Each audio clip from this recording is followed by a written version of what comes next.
For those looking to get away from the pressures of 2025, a new restaurant is opening in downtown Bowling Green that intends to take you back to the 1980s. WBK reporter Adam Ferguson activated his flux capacitor and prepared the ship for ludicrous speed as he checked out this totally radical restaurant.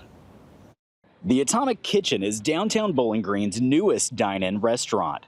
Owned by Eric Leach, the former Hot Rods employee turned restaurateur's food career really took off in 2020 when COVID created an opportunity for him to shift careers, creating a pop-up restaurant that eventually evolved into a full-blown brick and mortar. All my friends and everybody kept saying, hey, when are you going to open a restaurant?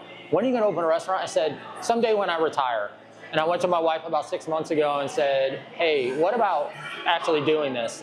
And she said, let's go for it. And so it kind of launched the whole process, found the perfect location, and Atomic Kitchen was born. Vibrant colors, synth-heavy music, and iconic pop culture films like Back to the Future and Ghostbusters all bring back the nostalgic feel of the 1980s at the Atomic Kitchen, which Leach said is an homage to his childhood. I grew up in the 80s, and I remember going to 50s diners with my parents. And there's something nostalgic about the 50s decade and the 80s decade. And everything started to boom. There's so many happy memories. Movies took off, and music really skyrocketed with unique sounds. And so I was like, you know what? Let's bring back a retro restaurant, but 1980s theme.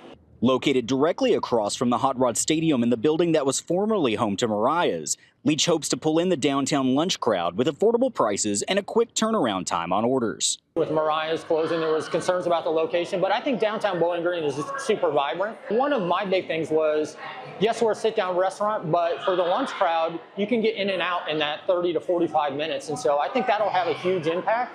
And then really working with Talia Butler and the downtown coordinator of activities, tapping into when SkyPack has events and Hot Rods and concerts in the park, and making sure that we're meeting the needs of the community in that aspect. Reporting in Bowling Green, Adam Ferguson, WBKO News. Atomic Kitchen will hold a soft opening for 2 weeks, beginning on June 12th, and will have a grand opening celebration with games and events the weekend of June 27th. Grab your skateboard.